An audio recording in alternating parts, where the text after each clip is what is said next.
This is the Lean Builders Hoots on the Ground podcast with absolutely, positively no bullshito. Join us as we dig into exactly what lean construction is and how we can use these concepts and strategies in the field. This podcast will be different as we journey to job sites and mine the minds of lean builders, all in effort to pass forward building knowledge from those who have put their time in to learn a better way. Because that's just what lean builders do.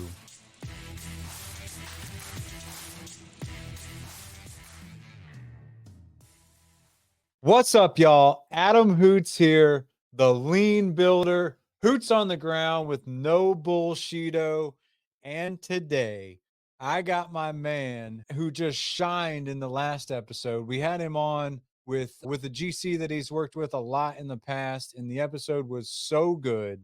Mr. Sam, we had to bring you back. So, Sam Sinclair, say what's up to the people. Grateful to have you here. The floor is all yours, baby. Say hello. Well, hello, everyone. And Adam makes this easy, or makes it look easy, but it's not as easy as they think, as I thought. Just want to say hi. I'm with Henson Robinson Company out of Springfield, Illinois. I've been doing this crazy construction career for 31 years. So looking forward to maybe 10 more. Let's put it that way. Nice. I love it. And Sam, thank you for the compliment. It is easy to make it look easy when you bring brilliant people who are way more intelligent than you onto the show. So, welcome on that note. I don't think we got to dive too deep into who you were in the first episode. So, take me further, deeper. I know you said you've been in the industry 31 years, but take me a little bit deeper than that. Who is this Sam Sinclair fella? Sam Sinclair is a very simple individual, honestly. I have 3 children and a wonderful wife, and they're grown. My children are grown, and everybody wonders why you get in the construction industry, I guess. I put 3 kids through college, so I'm proud of myself on that part. But no, I enjoy going to work every day. I've been doing this for 31 years. I will say there's always peaks and valleys in the industry, but I enjoy it. It's pushed me out of my comfort zone as far as being to deal with people and learning to deal with other people. I also coach basketball. I've been doing that for 13 years. After work hours, I go, and it's always girls basketball, high school and junior high. And I guess I pick girls because I work with crazy construction workers all day long. And I think it's just going to be a little easier. They might listen more. But I enjoy that. I enjoy the challenge. I enjoy helping people learn and move on to the next level. But as you do this industry, I think myself, you kind of lose yourself at times. You don't know. You're always wanting to be the next best guy at the foreman or the next best guy at this and want to please everybody.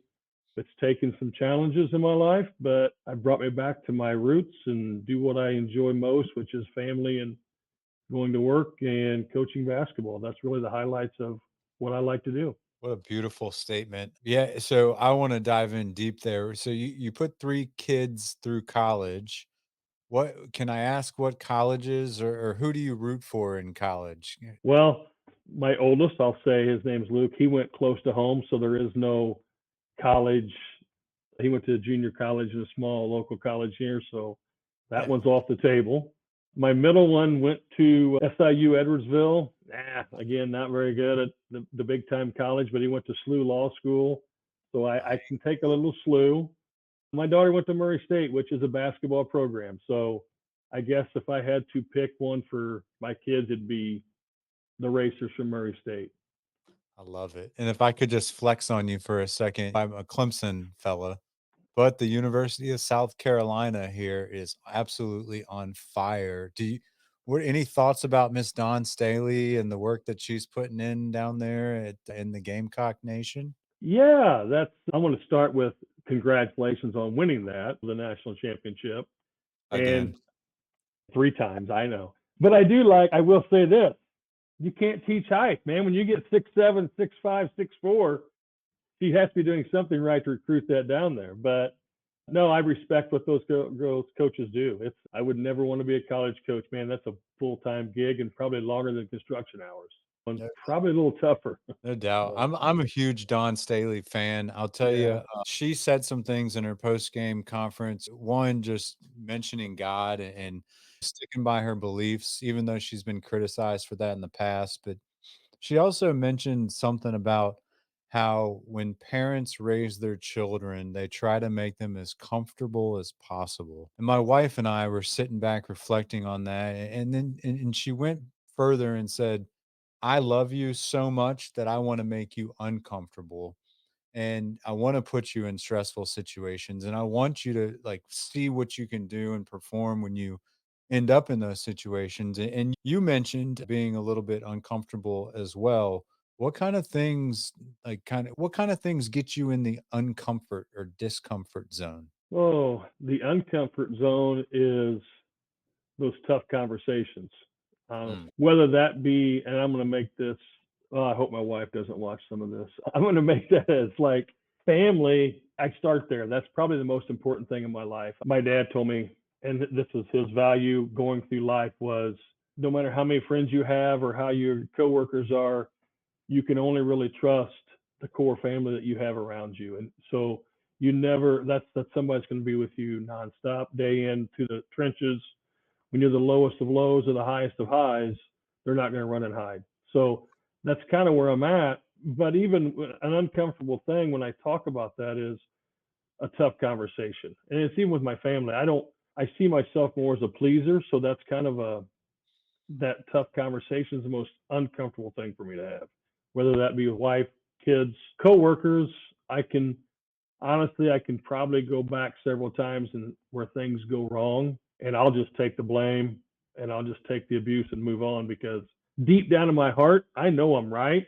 I know what I did was right, but if the person around you feels totally wrong and they're frustrated, it's not worth upsetting them sometimes. I just feel like it's as the positions I've been in the last 15 to 20 years as a foreman or a superintendent, or what I'm doing now is just kind of helping and leading a company basically to the lean processes and improvement. As that person, I'm going to take the heat. I'm going to take that. But I don't, if Adam Hoots wants to have a tough conversation about something, I'm probably going to just cringe and move on, and we'll make you happy, Adam, and very comfortable. but I mean, a lot of times that's what lean builders do, right? Like we take all the blame and get none the glory. And oftentimes it is very hard to spot that when true lean builders are around. So I applaud you for that. And I think having those uncomfortable conversations at home sometimes are more difficult than going to work and having them. It's Yeah. almost a requirement at work, whereas at home, disrupting the peace can sometimes cause yourself a little bit of just tough situations. And so how do you do that? How do you spark a conversation that you know is going to be tough, that you know nobody else wants to have, but we need to have it? How do you lean into that? Well, my default is always trying to add a little humor into it and come in a soft way. But if it's a one-on-one conversation, which most your tough conversations should be, we'll go look at something. My wife and I use her a lot as example because I couldn't be where I'm at today without her. That's for darn sure. I know that. But if it's a thing, it's a tough conversation we'll go for a drive so nobody else is around. Coworkers, I'll come into a job site and I'm always going to start with like I said, a little humor. We'll talk, and then I'll just like, hey, let's go over here and look at this, and I need to ask you some questions. And then it's just go to that question, go to the problem right away. Is the way I try to get through it and not. And once we talk, and I let them open up a little bit, and we move on from it. I don't want to tarry on those tough conversations. I guess I don't know. I want to be blunt, but I also want to be compassionate at the same time. There's such an art to that. And I think a lot of times people in your position as a leader in the industry are just a little bit too blunt sometimes. And by no means am I saying, hey, it can all be lovey dovey, like compassionate all the time, because we need a little bit of bluntness because likely you're going to get bluntness right back in your face. And Mm-hmm. so, like, what if somebody's not getting it, right? Like, hey, you're trying to have a tough conversation and they're just continuing on with the humor and being funny about things. Like, where do you go from there? I always try to bring a little bit of, I'll be honest, the toughest ones I usually have at work, which is it's people first in my world. Okay. But then we know the root of all evil is the money. You know what I mean? That's probably 90% of what the tough conversation is about, which if it's lack of showing up to work or lack of caring about your work, it always comes back to the money, which is a terrible thing to say, but that's just what makes the world go round, I guess. But the last one I really had, I won't mention names, but he was a foreman and he was pretty good at what he did in all honesty, but he had never been sat down and shown his actual lack of production on the money side of a project.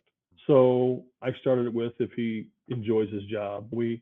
I've known him for a long time. We did have some humor. And then we went to, do you enjoy what you do? Do you enjoy being the leader, taking somebody and understanding it? And what you're not doing, and this is where I get into the serious part, I kind of just lead in with some comics. You're not owning your project. You're not taking it to the next level like I know you can. And I try to bring backup, so to speak. So I had went and printed off a couple of the last few jobs he's done, and with the man hours, the money, the material, and I even went a step further because I know what he's like. I brought purchase orders he had written on the job. So that told me you're not thinking ahead. I mean, because you should, in my opinion, not have to go to the supply house 3 or 4 times a week. So I did that. And then we went through, it was probably a 15, 20-minute conversation. He openly thanked me right then that he had never had anybody sit down and talk to him like that and be that kind of forceful but understanding, because I started with, do you really enjoy your job? And he did. And so that was the last one I've had. And that was probably one of the tougher ones because he was a friend of mine before the industry. So when you're in Springfield, Illinois, which you're from Jacksonville, I know that it's a small, big town. You know what I mean? Everybody knows everybody. Where everybody knows your name. Exactly. Yeah. Um, Exactly. well, I mean, I hear you talking about feedback, and I once learned one time the proper way to deliver feedback is to give them exactly what you said. Like, hey, I noticed that you did X. If you did Y, then you would get Z. Right. And so it's, hey, this is what I'm seeing. Like, here's the Mm-hmm. proof, here's the foundation. Here's my suggestion at what I think you should do in order to fix or get the results that not just you, but as the person receiving the feedback, but also the company. This is what you'll get if you do these things. And that is a hard conversation a lot of the times, but I love how you started it with people first. And I've been going down this road and through some research and developing trust, like literally academia research. Can you believe this guy is going down that road? But when we're able to build a connection with people, we can tell them just about anything to, again, and people are smart, right? So it's not just about building the connection, but it's also about truly caring about the person that you are providing feedback for. And so help me understand, if somebody isn't producing on a project, like what are the things that you reach for to motivate them and encourage them to take it upon themselves to get better? I knew I should have gave you a script or something because you're making this tough. Yes. Um, That's shout out to the old dog, leadership via transparency, because that is where I've learned how to just navigate these questions. I'm gonna I'm gonna be very, gosh, I always feel like I'm give myself too much credit. That's why we're here, by the way. I I learned the superintendent role at a young age. My dad was my superintendent, and that's tough. Boy, I that's hung up on it yeah. when cell phones first came out. I hung up on him one time. That was the last person I hung up on, I think, because it wasn't long. My phone was ringing right back, and I had to, but no, I think that, and I learned it from him, and I've learned it growing up, actually, from having. It's not what everybody has. Is two very loving and caring parents. As you get to the 50s, 54, I'll say that you and you lose a parent, you look back and you get more on how you got to where you're at. You kind of reflect. So the people first aspect is what we kind of talked about. It's about understanding people. And I find myself, as when I do my job or when I do anything, I want to get to know you. I want to get to know Adam Hoots has 3 children. See, I know that. I do background checks on you. I do. I take every person that I have a working relationship and a personal relationship as I want to make them a friend. I want to get to know you. I want to know what makes you tick. That's how I get that buy-in. I think if you respect people and you, as a leader, you have to get to know that guy. I mean, I was reading this morning, teaching a class about have a safe zone. And we're doing it with PMs right now. So as the project manager, you're kind of more of that rigid there. Get some buy-in from your foreman and then let them answer the questions and get to know them and have a little safe zone. As like I'd say it is, you can come and talk to me about anything you have and it stays in this room. Okay. I may not agree. I probably won't agree because let's be right. I'm real. You're not. I'm right. You're not. I mean, here it is. But no, that's not true. But I mean, here that's it. You have to have that safe space. And if you get to know a guy and they're not doing what you think they're capable of, it's that conversation that you can start with a family conversation or with a friend conversation. And I always look at them and go, I know deep down inside from knowing you, you can do better than this. And I'm not saying you're doing bad, but I know that we as an industry need that next level. We need those guys that want to get there. And right now you're 25 years old. You don't have a care in the world. Some of them you still live with mom and dad at 25, which is okay. But what I need you to do is I need you to start taking ownership. That's the way I always try to get them to do more in the job is ownership in the project. And it's not shit, let's be real. It's not yours. You're just doing it for somebody else. You're not making the big dollars. You're not going to live in that building that you're helping build. But when you drive down the road in 30 years and that building's still standing, or that hospital that you got your parents in, when they put that oxygen on or they do everything, it's the quality that you put in that they're going to be okay. So when I say ownership, it's actually owning what you do. I think that's pride, and you have to have that. And that's kind of how I sell it. It's your family, it's you, it's this all goes back to what you're going to be at the end of the day. Where are you going to be? What's your memorization or you may remember for? Where are you at? Yeah, that was beautifully said. Again, it's going back to the people. I'm curious, you mentioned like this reflection side of you and learning from your parents. How do you go about discovering the reflection? Like what is your process of reflection? I try to look at the way that I am, and I look at myself. I do a thing, and once again, my wife, when I was having the most struggles in my life, probably 7 years ago, not gonna lie, I probably about lost my marriage when it scared me to death. And she gave me a suggestion to every night when I get home, and I've broken a little bit. I still try to do it every night, and I may miss one or two. I write down every day what I'm thankful for that day in a journal. I've got several journals stacked up that I keep, and I'll go back and look at them. And so when I write something down, and it sounds crazy, but it automatically goes back to where I started as a child. You know what I mean? Like yesterday, it was something simple. I was thankful for the job that I have today, where I'm at, okay? And the people that I know I can trust. And I'm sitting there and I thought, my dad always told me you can only trust family, but now I've got people here that I know I can trust, and I feel, and it's just mind boggling my mind's a little too active, I guess. But I do a lot of sitting by myself, or when I'm driving in the car, my wife will say, can we just talk? I'm like, yeah, we can talk. I'm just thinking about my history, and I'll drive by myself at times and just go to the cemetery and just sit there and in front of my grandpa's grave and talk to him, because he was probably one of the guys that I looked up to the most in my life. What about him did you look up to so much? His What was charisma, he just he never said a whole lot. You know what I mean? When I say charisma, it's not that he's out there speaking to somebody. He walks in and it's just like everybody wanted to talk to him, because what he said, you could pretty much, it was gospel. I mean, it was, but then the next guy, when he's sitting there and he worked hard his whole life. And he gave me three words or three little blips and there were three different times in my life. And it was, you're going to make it in this industry as a construction worker. That's what he told me. He said, because you have that it factor. I never knew what an it factor was, honestly. But he said, you can talk to people, you work hard, and you're going to make it. You're going to make it. And he was not a plumber, he was a brick mason. And when I got married, he told me, you can't treat your wife like I treated your grandmother. And I never understood that because I thought he was a great guy. And that's why I asked, well, what did you do that was wrong? He said, well, I like to hunt, I like to fish, I like to trap. I'm very outdoorsman. And he said, I told your grandma that I was going fishing on a Thursday and I came back Monday. I didn't tell her I was going fishing in Tennessee. And he lived in Illinois. So he said, you just got to be a little more open with the women today because they're not like your grandma.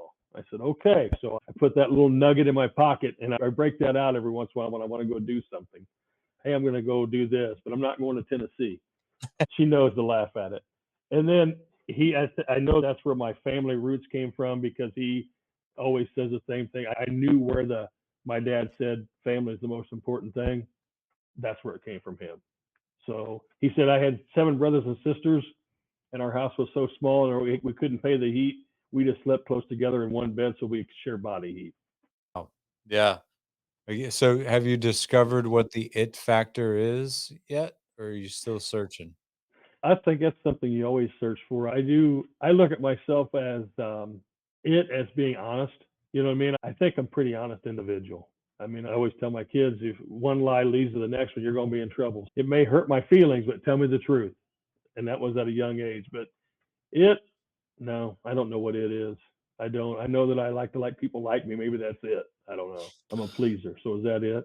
Well, so that was a beautiful setup to hear that you're such an honest person because I've been dying to ask you this question and I don't really know how it's going to come out, but I can tell you from my own experience in the industry, there's a lot of back and forth between most general contractors and most trade partners in the industry. Where does that stem from and how do you handle that? You're saying back and forth. You mean friction, frustration, good, Yes. bad?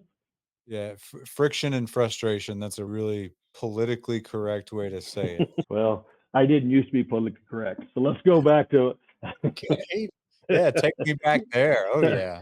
Well, you know that the GC that I work with most, and I will say I enjoy working with most. So I hope a lot of other GCs that I work with don't see this, but is O'Shea. And on our past podcast, we talked about the old and the new O'Shea.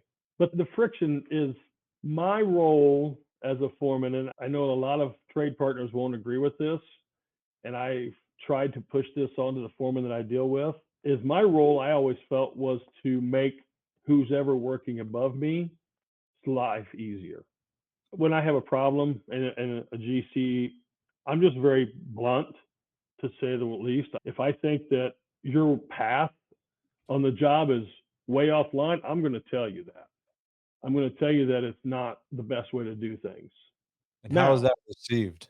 not always good, but I think I will say the more experience they have with you and the more experience I have, it does tend to lend itself to maybe I'll look at it and I will never call a GC out in front of somebody in a meeting. I did that one time prior to the lean processes that the contractors have now. It was just the hour and a half lie session, as I like to call them. The biggest liar could get in there and do what they want to do. The old Yeah. job meetings. And I called out and I wasn't professional and I went back and apologized to the GC. And so from kind of that point forward, I've always learned, okay, I'm not going to go into these things with problems. I'm going to go in there with solutions.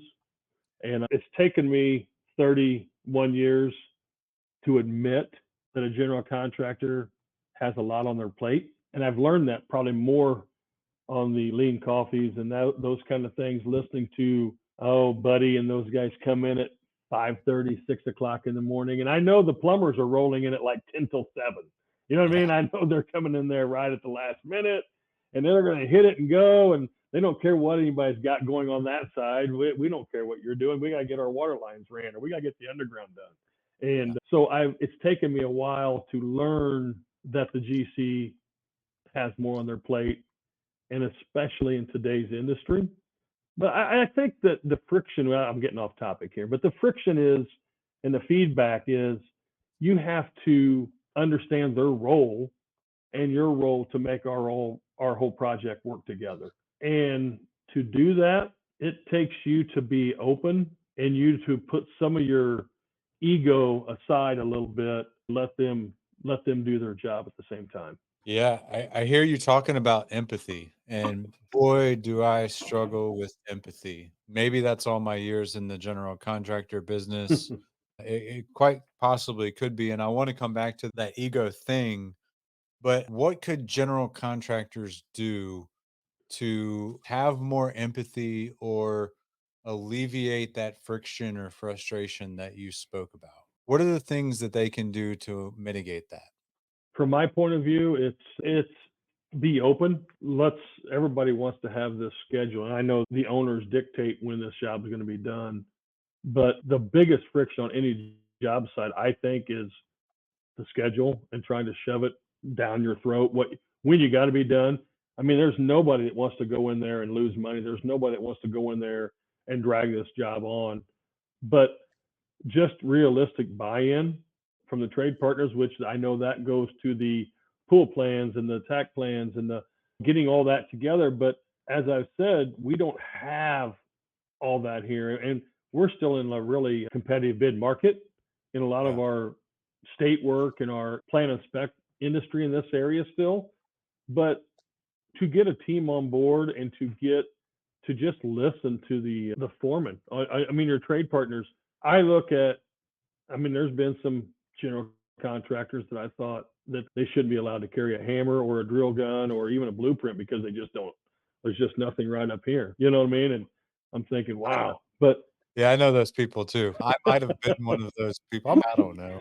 I mean, it's like they try to tell me how to do my job, and that's not their job. That's not their role. Listen to what I'm telling you, and if it's going to take me 5 days to do it, okay, I probably did fluff it, but let me tell you, it's going to be five, and let's get through these couple phases of the project, and then let's reconvene, and we can tell you, yep, I can do it in three. You know what I mean? Or I can do it in four. Schedule is the easy part, in my opinion. It's getting complete cooperation on the whole job, and that's where the GC has to let these foremen be honest and give their input and not try to tell them how to do their job. That's my biggest friction with a general contractor. Yeah, I love that. Thank you for the transparency. And again, we're speaking in generalities, and you've worked with hundreds of GCs, I'm sure Yes. thousands of GCs in your time. And you've said two words that have stuck in my mind, and actually, they make me think of a good friend of ours, another old dog that we hang out with, Mr. L.R. Whedon. He and I have had this conversation quite a bit over the last few months, but I'm very curious from your perspective as a trade partner, what is the difference between scheduling and planning? I think I was on that morning coffee when he brought this up one day. Scheduling to me is the schedule is when it has to be there. I'm going to schedule to have all my water lines roughed in, overhead piping in 3 weeks. Okay, that's the schedule I gave you. Planning is me. I gave the GC the schedule. Okay, he doesn't need my plan of how I'm going to get there. Planning is me coming to decide how I'm going to get there and planning to beat that 3 weeks. Scheduling is not something I worry about, like the full job schedule. I know that's probably not what every GC wants to hear, but when you give me the dates, I know where I got to be at. You know what I mean? But you have to make a plan internally with your team to get there. Planning is more in the details. Schedule to me is a big picture. Planning is the details. Yeah, very well said. I like, hey, I got the data that I need from your schedule. And Mm-hmm. now let me show you how I'm going to get this work done by the data that your schedule says. And that's like, hey, we're going to work on the hot water system, and then we're going to roll into the heating hot water, chill water, domestic water. We're going to start from north and work south. We're going to hit A, B, and C rooms, skip D, go to E, F, and G, and we'll come back to D. Like that's the planning side of it. I feel like this scheduling planning conversation really drives a lot of the friction and frustration because, like you said, like, hey, well, my schedule says 3 weeks. And it's like, okay, but you don't understand that there's 9 miles of 9 linear Right. miles of pipe in that, and it can't be done in 3 weeks. And so but my schedule says, and it's like, I heard you the first time, but my plan says that your schedule is not possible. And so I feel like if GCs would slow down just a little bit, and like you said, listen to the trade partners and really understand what is the plan that they're scheming or that they're putting together with their internal team and company. Like, when is the stuff going to be here? How are we going to get it into the building? How long will it sit before we distribute it to the area that it goes? Like, all of these are the planning details that I feel GCs don't often dive deep enough to really fully understand, like, how hard folks are working, or what are the true challenges on the job. It's very easy to say, hey, all the pipe needs to be done in 3 weeks, but it's a whole nother level of detail to really dive into. Okay, well, if it needs to be done in 3 weeks, it starts on this day. That means we have to get submittals in, we have to buy the material, we have to make sure the insulators on board, all the hangers are installed. Like, there is a lot more that goes into it than just installing pipe, which is what we see on most schedules. Oh, you mean the overhead rough end? Oh, Yeah, yeah. Oh, by the way, that means electrical, mechanical, ductwork, yeah, mechanical piping, plumbing, yeah. like, fire alarm, security, like, all of the cables, like, all of this stuff, it plays into that overhead line item in the schedule. So, yeah, great example there. Or I like the schedules that give you this overhead rough end, trim out. Where's the end wall? Well, and the device installation, right? There's Yeah, always a yeah, device that we yeah, gotta go yeah. before we trim it So, out. The guts have to be there. Absolutely. So I want to drop back real quick to this ego thing, because this is something that has been a recent discovery for me. Not that I have a big ego, I've always known that, but I want to drop this word narcissist to you. And I'm really curious. I see you laughing. Okay. And so here's the track that I'm on. I believe this society that we live in, and more specifically, if you're in the construction industry and you've had any level of success, that there has got to be some type of narcissistic trait, especially for you to be able to get people to do some of the work that we have them do, because they don't want to do it. A lot of it's dirty, dull, dangerous, and it's hard to convince people. So, where do you think narcissism plays into everything we're talking about here? wow. Sorry. This has been on my, like, it's funny because I ask a lot of these questions more so personally. I'm just super interested and curious. And a lot of the things I'm hitting you with are things that I'm struggling with right now.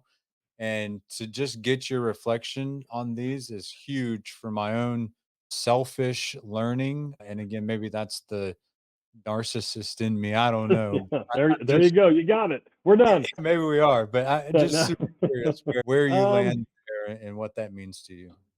I mean, I'm not gonna. I don't sit around and look up the definition of a narcissist, but I think, wow, Here, yeah, I guess let me everybody give has you, a little bit of narcissism in them where they think it's all about me.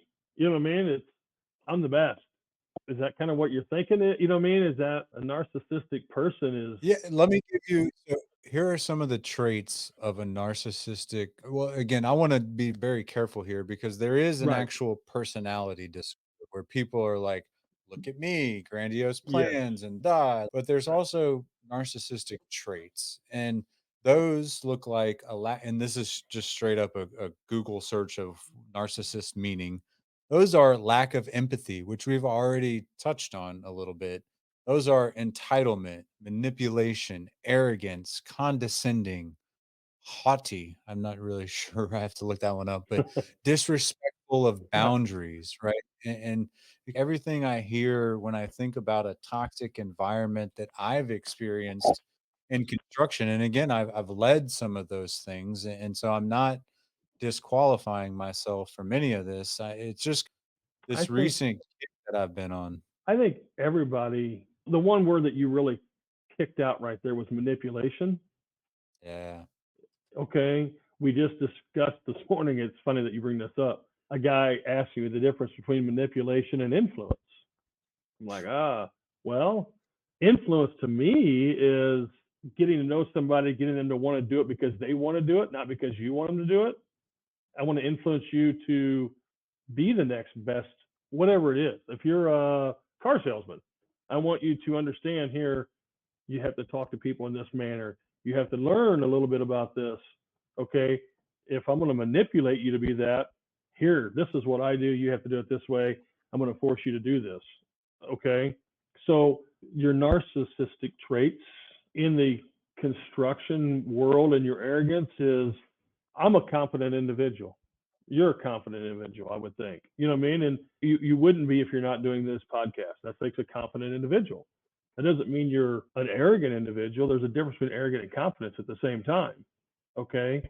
When I walk into a job site, sometimes I feel like I'm being arrogant, but I think a lot of people know that I'm not being arrogant. I'm being confident.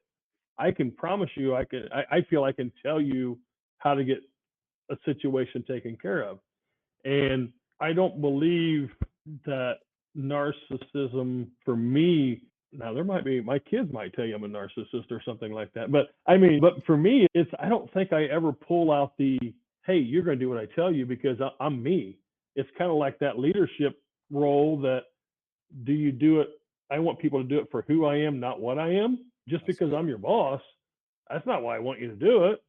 Yeah. I want you to do it because I like, you like me and we work together well, and I'm Sam the coworker, not Sam the boss. You know what I mean? I think that's how I get around that situation. But as far as dealing with people that are have those traits, yeah, I've dealt with them a lot, and it's hard because you go ask a guy a question. Here's the best way I can show it, Adam. What did you do this weekend? Okay, and you start to tell me, hey, we went to the ballpark. I don't know what you did. And then 2 minutes later, when you finish, well, you know what I did? And then I started a whole topic of me. I didn't really care what you did. I just wanted to tell you what I did. You know what I mean? And that's when people are that way, when they're all about me, it's, oh. So I think that the narcissist arrogance thing is way different to me. I think it's an arrogant person can be arrogant, but can also be a little bit caring. I mean, I think it's a confidence thing with arrogance. I don't know. Maybe I'm way offline. No, I think you're really onto something. I loved the way you described influence as getting somebody to do something because they want to do it versus narcissism is getting them to do it because I want them to do it or I Right. need them to do it. Right. Like I think there's something really big there. The other thing you make me think of is I just finished reading Deion Sanders. He's got a new book out and people should invest in this because this is gold right here. It's called Elevate and Dominate 21 Ways to Win On and Off the Field. But he says in the book, don't allow my confidence to offend your insecurities. And when I heard that, it's like, man, yeah, there is a fine line between arrogance and confidence. And some people will mistake that line of confidence and arrogance, but it's likely because they have some type of insecurity. And so, like you're saying, hey, can we lean in and better understand what exactly that is and get to the root of it to be able to take it out and show them that it's confidence. And when you're confident, you're willing to give up the floor. You're willing to step aside and allow somebody else to take it as far as they can before you can hop in and further progress what they've done. So I absolutely thank you for allowing me to have a little bit of a hard conversation with you there because that is something I've been struggling with and it is something else that I've been hitting a lot of people with. In fact, next Thursday we have, I think it's the 18th, we've got a old dog coffee. Actually, it might be an old dog lunch. I think we changed it, and that's absolutely one of the topics that I'm going to toss out there to really get that group to kick that word around a little bit, understand, Hmm. hey, what of these traits do we have to be successful in construction and how do you draw the line? So thank you for that. I very much appreciate that. Well, it was tough. I'm not going to lie to you, but that's okay. Good. A little uncomfortable, I hope. Of course. Yeah. That means we're learning. I love it. Well, let's make it a little bit easier, a little bit more comfortable for you here. Who are some people that we should shout out that's made a difference in your life? We've heard about your father, we've heard about your grandfather. Who are some of those other people that have had an impact on Sam Sinclair's life? Wow. I just kind of take everybody as, I'll start with you. And you're going to think that I'm crazy just saying that, since Nick Clemens, I guess, would be the next one, because he got me onto these lean coffees and let me know where I was at and how I can start communicating what I know or what I think I know to other people and make me more confident in doing that. But I'm going to go back to my first foreman I ever worked with. I was 23 years old. It was a decent sized company, and they had all their foremen. It was a slow time, but they still took apprentices. They were all working on the same job. And he was leading all of his equals. And I didn't know that, but I knew that. You know what I mean? I guess I knew who they were. I knew a lot of them by name because my dad had been in the industry forever, and I knew a lot of those guys. But he did not act like he was better than his equals, even though he was running that project. And it was a big project. It was a 15-story building, and he's changing all the mechanical room, rebuilding the whole mechanical room with chillers and boilers. And I mean, it was big, but he was an equal. He knew, yes, he was in charge of getting material there and getting everything there, but he also worked with right alongside everybody else, and it was an equal. And then we have a 6-month rotation our first 2 years in our apprenticeship, which I think is outstanding, because you go to different contractors to see different people and learn different tricks. But the second job we went to, we got that job done, and we went to remodel a little high school, run new water lines in half the high school. And I didn't really understand it until probably 5 or 6 years later. We pulled up and we get out, just him and I, and we go into school, we meet the principal, we meet the custodian, we roll the drawings out, and he says, okay, I need a material list. I got to run and do something. I got to run back to the job and get some tools. I'm like, okay. So I make a material list, and I'm sitting there, I'm thinking to myself, wow, he must just be quizzing me. You know what I mean? See if I really know what I'm doing, because I'm sure he's already got this done and he's taking it off and all that stuff. But I gave him the material list, and it come in Monday, and he said, I want you to run this thing. Okay, now I've been in almost 3 months. And he's like, I want you to kind of run this job, because you're going to be that guy one day, and you're going to be in that position. So I'm going to teach you how to plan ahead and call the insulator and get all this stuff done. And he did it in a 3-month window. And I was like, wow. But he also got to know me. In 1993, I started, and I was making $6.02 an hour. So, and I was buying a house, bought a car, had a wife, getting married, and he would take me to his house on the weekends and let me help him do some landscaping, and he'd pay me more money than I made at work. But he took an actual interest in myself and taught me how to do things. And that was whatever, 31 years later. If I called him today, which he's still alive, and we share Christmas cards every year, and we stay in contact and we keep it. That was one guy that had a big influence on me, how to work with people. What's his name?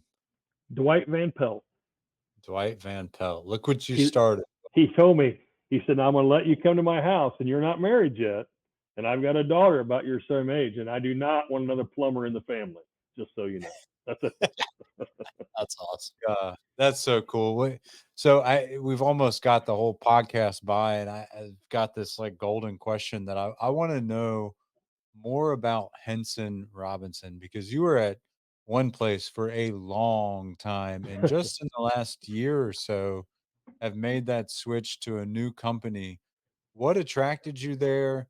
I mean, you mentioned people that you can trust, but just brag on Henson Robinson a little bit, will you? Yeah, I'll be glad to, honestly. And you're right, it was a long time, 25 years at one place, almost to the day that I came over here. Yeah. Okay. I mean, and I started looking back on my calendar, and I'm like, whoa, it was like there. But the first day I walked in here, and they hired me out as a plumbing foreman.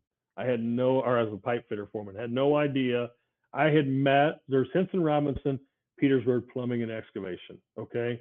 And they're the same company. The guy that runs Petersburg Plumbing and Excavation actually was a summer help of mine when I worked for his father at Petersburg Plumbing and Heating.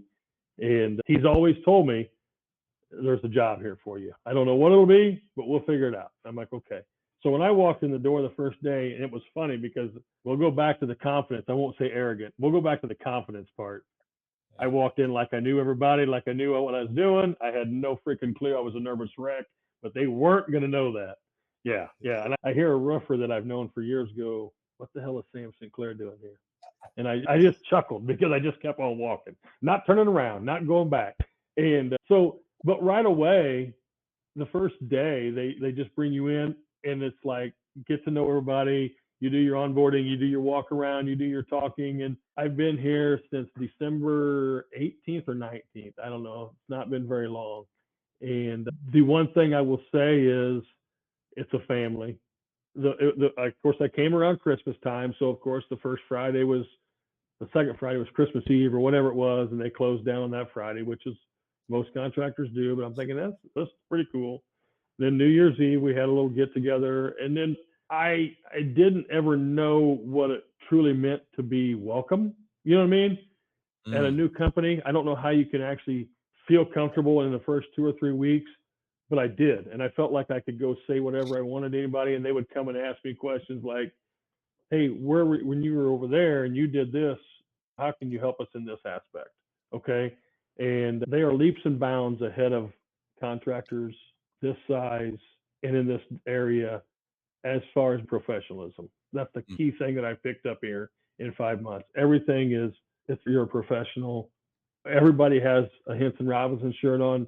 I would say 4 out of 5 days, and they're not mandatory, but everybody has that pride. And when you walk in, when you go to a job meeting, you want them to know you're with Henson Robinson. You know what I mean? And they just do all the little things. They've invested in prefabrication beyond belief. And BIM, we do BIM on our own, not because we don't check the box on a project.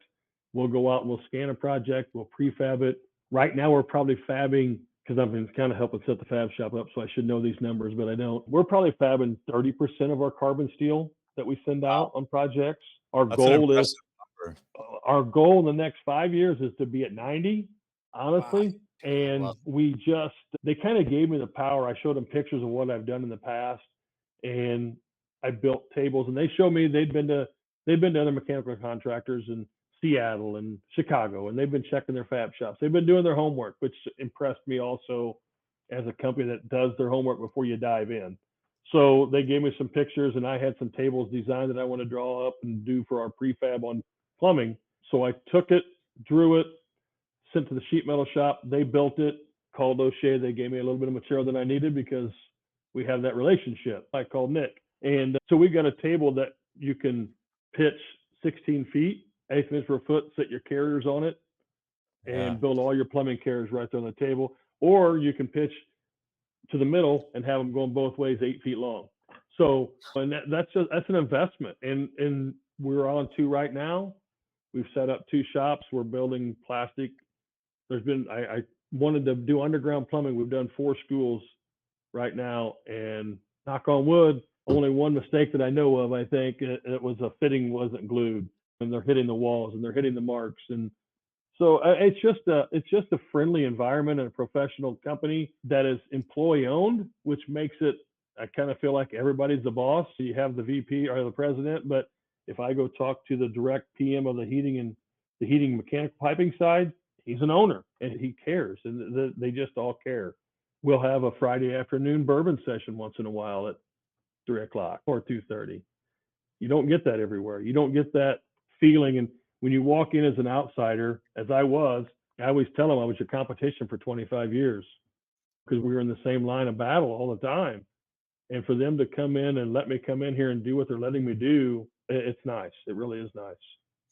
They care. I think you nailed it right there. And I see 1861 on the sign Yeah. behind you. That's like Civil War days. My Yeah. goodness. Yeah. I think I said Abraham Lincoln was alive and around that area, but in that time. Yeah, it's an impressive resume, I guess you can say, or of longevity in this area. I'm sure there's been several owners since 1861, but I know the 2 that were here prior.